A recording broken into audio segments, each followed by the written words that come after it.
itu sahaja, bateri dalam jantung kita tak dapat nak hasilkan satu signal yang normal. So apabila signal yang luar biasa ini dia dihantar ke otot jantung. Apabila otot jantung terima, by right dia sepatutnya dia kena mengecut kan, tapi dia tak mengecut dah. Dia jadi bergetar. So bagi jantung yang bergetar, adakah dia boleh mengepam darah? Tak boleh kan? So lama kelamaan sel-sel otak terima darah ke? Tak terima. So orang tu akan collapse. So that's why orang tu akan collapse tanpa sebarang tanda. So bagi anda rasa siapa yang berpeluang menghadapi cardiac arrest ini? Siapa yang ada peluang? Semua orang. Yes. Bukannya untuk orang yang kuat bersukan saja, bukannya untuk orang tua ke, bukannya untuk orang pesakit jantung saja. Semua orang berpeluang. Memang tak tengok jantina, tak tengok umur, tak tengok kesihatan kita. Mungkin kita tak ada sebarang penyakit, tapi berpeluang juga dah. Okey, sebenarnya sudah banyak kes yang telah berlaku atas budak kecil dah. Salah satu kes contohnya, you all tahu kan ada satu sekolah Cina dekat kota Permai yang duduk BM-nya rasanya tahu kot. SJKC Bangtech. Itu sekolah baru saja kan. Okey. Kalau tak silap 4 tahun yang lalu ada seorang budak umur dia 9 tahun sajalah, darjah 3. Tiba-tiba collapse dekat sekolah, cardiac arrest akhir sekali mati. Dan selepas mati baru sekolah mereka rancang beli AED lah, pasang dekat sana. So kalau tak silap sekarang dah ada 3 biji AED dekat sana lah. Okay. So kalau kita lihat, okay, yang ni denyutan jantung yang normal, betul tak? Okay. So yang ni bateri kita kan. Sebelah dia, yang ni kita panggil ventricular fibrillation, VF. Maksudnya jantung mangsa dalam keadaan bergetar. Okay. So kalau kita attach ECG machine, yang ni irama jantung yang normal kan? Betul tak? Kalau bagi jantung yang bergetar, tengok irama dia macam mana? Sudah lari. So yang ni irama dia, irama jantung yang luar biasa. Dan lagi satu jenis, betul tak? Apa maksud dia? Tak ada nyawa dah. Maksudnya jantung sudah berhenti sepenuhnya. Apabila jantung mangsa dalam keadaan bergetar kan, sebenarnya kalau kita tengok mungkin mangsa dia pun sudah collapse dah, tak bernafas dah. Cuma kita tak nampak jantung dia je lah. Yang ni pun consider mati dah. Mati dah. Okay. So selalu kita kan kita tengok drama, bila jantung mangsa dalam keadaan dan doktor masuk bagi shock kan, jangan percaya tau. Yang ni benda yang salah tau. Apa yang TV tunjuk ni, kalau jantung mangsa dah jadi flat rata irama dia, tak perlu bagi shock pun, tak perlu bagi renjatan elektrik, kejutan elektrik. So tahu tak bila kita kena bagi renjatan elektrik kepada jantung mangsa? Yang masih bernafas. Yes, bila jantung dalam keadaan bergetar. So kalau kita ada AED, dekat company belum ada AED lagi kan? Belum. Okey, kalau ada AED, kita kena gunakan AED secepat mungkin lah. Sebab apa? AED ni dia berfungsi untuk membantu kita baca irama jantung mangsa.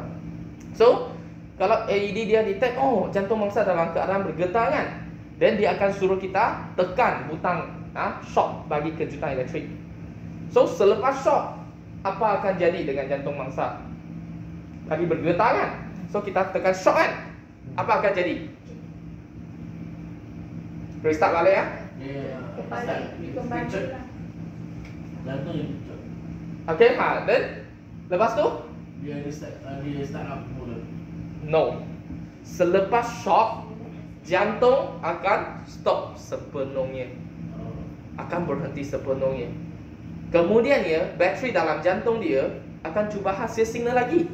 Kalau signal tu normal, maksudnya jantung mangsa boleh pump balik secara normal. Kalau signal tu dia masih luar biasa, abnormal, dan dia akan bergetar lagi loh. Dan setiap 2 minit AED akan suruh kita jangan sentuh mangsa. Sebab apa? Setiap 2 minit AED akan detect lah irama jantung mangsa. Kalau 2 minit kemudian dia detect lagi, dia masih bergetar kan, dia akan suruh kita shock lagi sekali. Okay. Dan ataupun selepas shock, jantung mangsa tak dapat hasil sebarang signal pun, maksudnya dia sudah stop sepenuhnya kan, dan Perlu tak kita continue CPR? Perlu tak kita continue CPR? Perlu. So sentiasa ingat kalau ada AED, bukannya tak perlu buat CPR tau. Kalau ada AED, kita tetap kena buat CPR. Selepas shock, kena sambung continue CPR. 2 minit kemudian baru kita stop sekejap dan biar dia analyze. Kemudiannya continue balik lah. Okay? Cuma CPR dengan kegunaan AED, peluang nak selamatkan nyawa mangsa akan bertambah tinggi. Kalau ada AED tapi anda tak guna, rugilah, sayanglah, betul tak? Okay? Kalau dekat company belum ada AED, maybe anda boleh plan lah. Kalau company ada budget management okay, then you can plan for it. Sebenarnya dah banyak company dekat Penang saya boleh katalah up to 60%, 70% dah ada AED lah. Okay? So sebenarnya kalau company anda ada AED kan, yang ni pun salah satu kebajikan benefit dekat anda, bagi anda. Sebab apa? Sebab anda kerja dekat sini setiap hari, sehari lebih daripada 8 jam kan. Just in case pasu kalau ada apa-apa berlaku, at least peluang nak selamatkan nyawa kita akan bertambah tinggi tau. Okay? So kalau nak selamatkan nyawa seseorang tak susah. Okay? Sentiasa ikut rantai ini. Apa maksud rantai ini? American Heart Association Chain of Survival. Maksudnya, kalau kita nampak orang collapse, first thing, call ambulance dahulu. Kemudiannya, buat CPR. Jangan tak call ambulance lepas tu anda start CPR lah. Dan bila anda nak berhenti, betul tak? Dan kalau dekat tempat kejadian ada AED, yang ni bukan patah hati putus cinta tau. Yang ni AED Kalau ada AED, gunakan AED secepat mungkin. Kemudiannya, tunggu ambulans datang dan kita akan over mangsa lah kepada mereka. Dan mangsa akan masuk ICU, CCU, dan akhir sekali baru dia akan recover.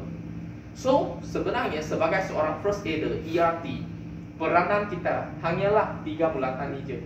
Tolong call ambulance, tolong buat CPR, tolong gunakan AED. Kalau tak ada AED, 2 je lah. Okay? Boleh ya? So bayangkan kalau anda ternampak seseorang mangsa tu collapse di depan mata kita, baru collapse sahaja. Dalam berapa minit kita kena mulakan CPR? Maksud saya, masa keemasan untuk selamatkan nyawa orang tu dalam berapa minit? Bukan saat minit. Lebih lagi. 7. Kurang lagi 4 minit sahaja. Masa keemasan hanyalah 4 minit sahaja. Kenapa 4 minit? Kalau orang tu dia baru collapse, sel-sel otak masih hidup tak? Hidup lagi. Tapi kalau darah masih tak jalan, kita tak pam darah tak jalan kan? Selepas 4 minit, sel-sel otak akan mati. Apabila sel-sel otak dah mati, peluang nak selamatkan nyawa orang tu akan kurang banyak. Mungkin akhir sekali, mungkin 10 minit, selepas 10 minit baru kita start CPR kan? Mungkin akhir sekali kita dapat selamatkan nyawa dia. Jantung dia sudah boleh pump balik. Tapi kalau sel-sel otak dia sudah mati, apa akan jadi? Lumpuh. Ya, sepanjang umur tau. Ya, so tak bergunanya. So kalau boleh, kita kena mulakan CPR seawal yang boleh. Maybe anda akan bagi tahu saya, oh it's okay lah Mr. Lim, rumah saya sebelah lah dengan hospital je. Kalau apa-apa, I call depa lah. Tapi kalau emergency berlaku, walaupun bersebelahan kalau kita tunggu ambulans, paling cepat pun sekurang-kurangnya 10 minit dah. Betul tak? So kita hanya ada 4 minit sahaja. Okay? So selepas 4 minit, sel-sel otak akan start mati lah. So seperti saya beritahu, mula-mula sel-sel otak hidup lagi. Kalau kita masih tak pump darah, tak buat CPR, jadi sel-sel otak akan mati. So sebenarnya kalau nak buat CPR, nak lakukan CPR tak susah. Sentiasa ingat 3 perkataan je, CAB. Apa itu C? Tekanan. Lakukan 30 kali tekanan di tengah-tengah dada. Kemudiannya apa maksud B? Berikan 2 hembusan secara mulut ke mulut. 2 hembusan. Tapi masih ingat tak? Bagi orang yang tak sedarkan diri, orang yang collapse, apa yang akan block saluran dia? Apa tu? Apa benda tu? Tang, lidah kan? So, sebelum kita hembus, ingat buka saluran dia. Baru kita hembus tau. Kalau anda tak dongakkan kepala, angkat dagu, lidah block kan? Adakah udara boleh masuk? Tak boleh. So that's why buka saluran baru kita hembus. Sebelum hembus, ingat-ingat picit hidung mangsa juga. Kalau tak picit, sini hembus, hidung keluar udara tu.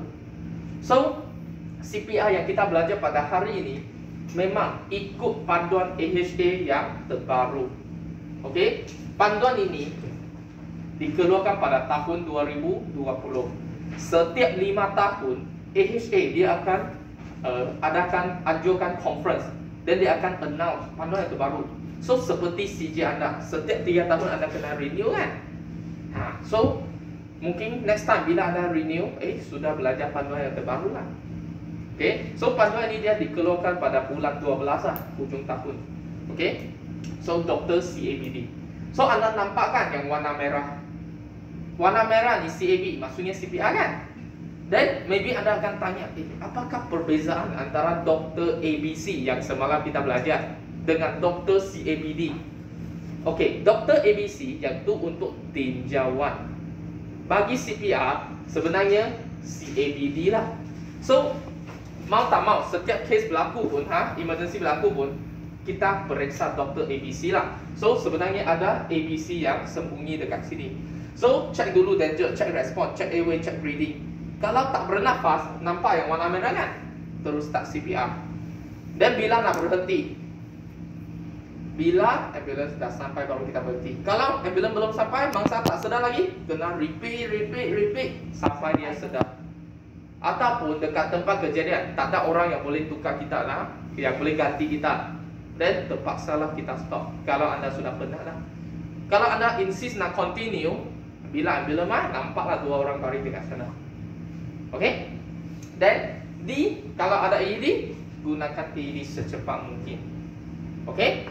So, tadi saya bagi tahu kan, setiap kali kita kena go through Dr. ABC, check danger, check respon, check airway, check breathing kan. Semalam saya bagi tahu anda, bagi orang yang tak bernafas, kita kena buat CPR kan. Pernah tak anda tengok orang yang pernafasan dia luar biasa? Tak pernah. Bukan cepat, tercungak-cungak macam nyawa-nyawa ikan. Okey, bagi orang yang hampir mati, up to 60 hingga 70% kan, pernafasan orang tu, dia akan tercungak-cungak. So, saya akan tunjuk bagaimana tercungak-cungak pernafasan dia. Yang sebelah kiri tu pernafasan normal. Anda tak perlu nak tengok, saya akan tengok yang belah kanan tu.